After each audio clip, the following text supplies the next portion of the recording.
சமூகத்துல வெறுப்புணர்வை ஏற்படுத்தக்கூடிய வேலைகள் அப்படின்னு நீங்க சொல்றதுக்கு சோனியா காந்தி சொல்றதுக்கு இன்றைய தேர்தல்ல அதற்கான இடமே கிடையாது அப்படின்னு நாங்க நினைக்கிறோம். ஆனா அது ஆரம்பத்திலிருந்து அதுதான் நோக்கமாக இருந்தது அப்படின்னு அவங்க சொல்றதுக்கு நீங்க எதாவது பதில் சொல்றீங்களா? இல்ல, நான் அதான் சொல்றேன், ஆரம்பத்திலிருந்தே பிஜேபி பற்றி ஏதாவது ஒரு மக்கள் மத்தியில அந்த கட்சியை பற்றி ஒரு தவறான ஒரு புரிதலை உருவாக்க வேண்டும் என்பதற்கு இதை ஒரு வாய்ப்பாக பயன்படுத்திக் கொள்கிறார்கள் அப்படிங்கறதா எங்களோட குற்றச்சாட்டு.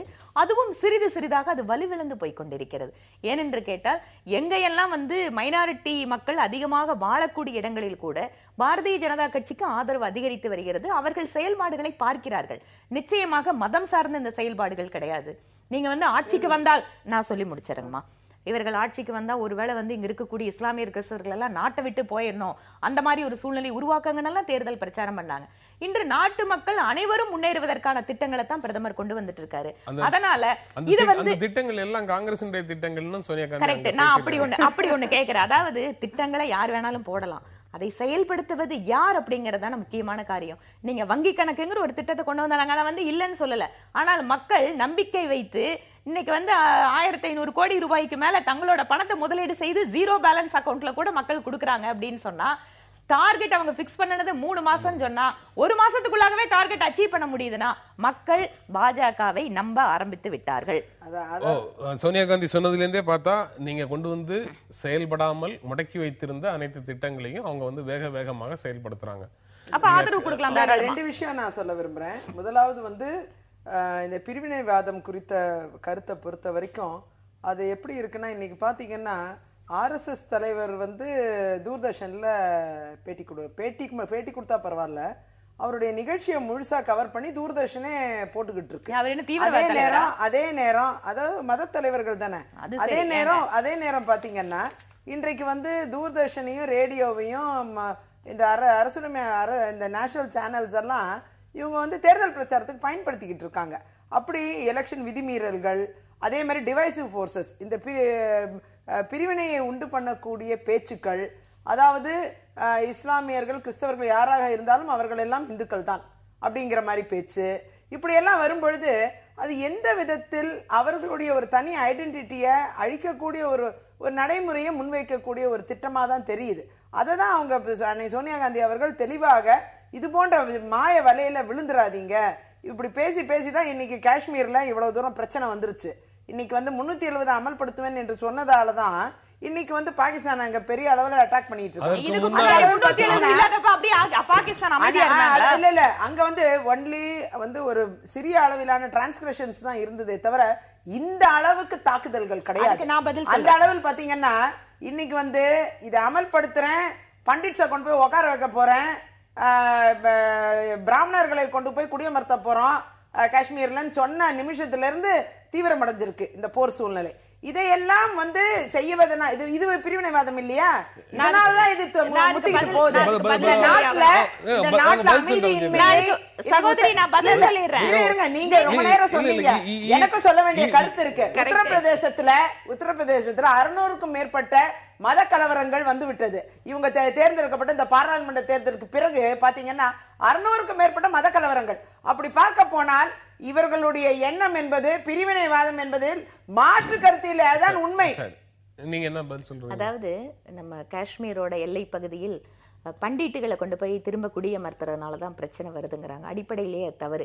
ஏனென்றால் பாகிஸ்தான் எப்போதெல்லாம் நம்முடைய எல்லைக்கு பிரச்சனைகளை உருவாக்குகிறதோ இப்ப ஏன் இந்த பிரச்சனை அப்படின்னு கேட்டா, முதல் முறையாக அதாவது இந்த அரசாங்கத்தினுடைய பொறுப்பேற்றதற்கு பின்னால் நடக்கக்கூடிய தாக்குதல்களுக்கு பதில் தாக்குதல் நடக்கிறதாலதான் இவ்வளவு தூரம் பிரச்சனை வருது. இத்தனை நாள் தாக்குதல் நடக்கும், நாங்க பேசுறோம் வாங்க, நாங்க நடவடிக்கை எடுக்கிறோம் வாங்க.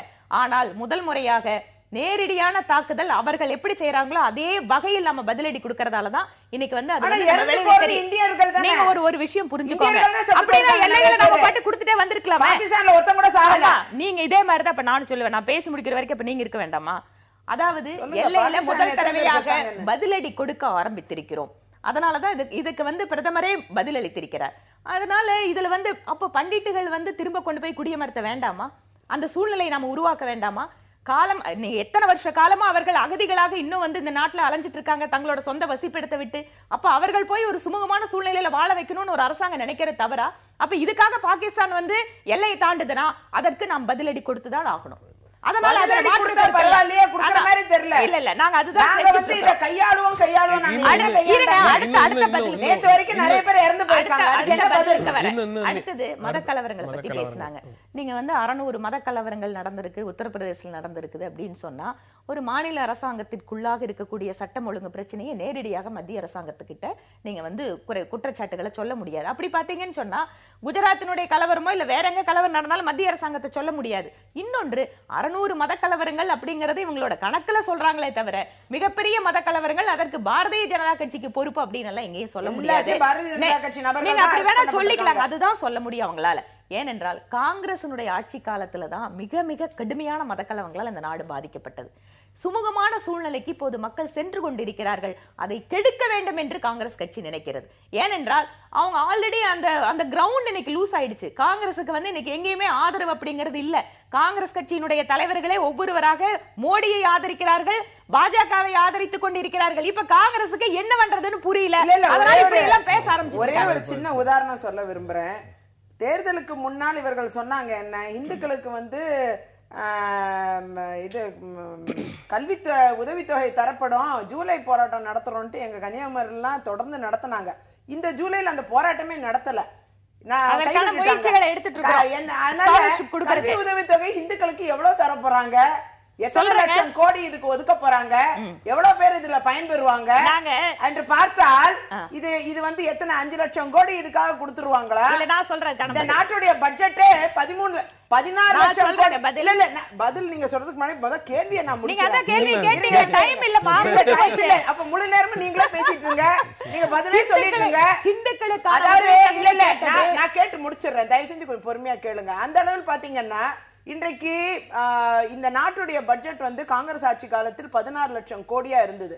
இன்னைக்கு இவங்க 13 லட்சம் கோடியா அந்த நாட்டுடைய பட்ஜெட்டையும் குறைச்சதும் இல்லாம எல்லா மானியங்களையும் வெட்டி இன்னைக்கு டீசல் விலை உயர்வு கல்வித்தொகை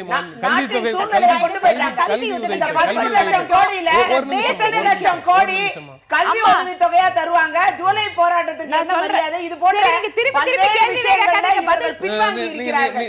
குறைஞ்சபட்சம் இந்த பட்ஜெட்ல வந்திருக்கணும், பதில் சொல்ல முடியும். இந்த பட்ஜெட்ல கொஞ்சமாவது அமௌண்ட் கொடுத்தாங்களா? அதாவது நீங்க வந்து ஆரம்பத்தில் இந்த போராட்டத்திற்கான அடிப்படை காரணம் என்பது சிறுபான்மை மக்களுக்கு எந்த அடிப்படையில் அவர்களுடைய சமூக பொருளாதார விஷயங்கள்ல எந்த அளவுகோலாக வைத்து உதவித்தொகை வழங்கப்படுகிறதோ அதே போல இந்துக்களுக்கும் வழங்க வேண்டும் அப்படிங்கறதான் கோரிக்கையே தவிர அனைத்து இந்துக்களுக்கும் உங்க கல்வி உதவித்தொகை வழங்கணுங்கிறதல்ல கோரிக்கை.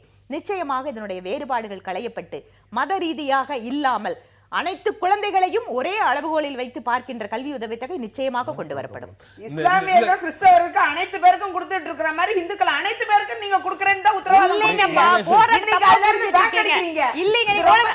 நான் வேணா அடிச்ச நோட்டீஸ் மக்களை ஏமாத்துறீங்க. அடிச்ச நோட்டீஸ் உங்ககிட்ட கொடுக்கிறேன். நிகழ்ச்சி நிறைவு செய்யணும். இந்த நிகழ்ச்சியில பங்கேற்ற உங்களுடைய கருத்துக்களை பயனுள்ளதாக பொது புதர்த்தங்கள் நிகழ்ச்சி உங்களுக்கு தெரிவித்துக் கொள்கிறேன்.